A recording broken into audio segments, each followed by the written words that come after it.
Kör bağırsaq və onun çıxıntısı olan apendiks əslində bu gün biz insanlar üçün qalıq, vestigial orqandır.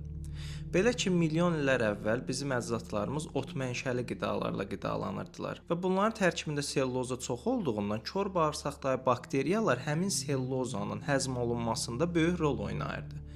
Lakin illər keçdikcə bizim əcdadlarımız otçul qidadan ətçil qidaya keçdilər, yəni ət mənşəli qidalar yeməyə başladı və bunun nəticəsində kör bağırsaq öz funksiyasını itirməyə başladı və kiçilməyə başladı.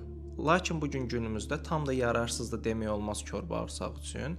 Bunun əsas iki səbəbi var. Bunlardan birincisi immunitet sisteminin formalaşmasında xüsusi rol oynayır uşaqlarda. Çünki apendiksdə limfoid hüceyrələri çoxdur.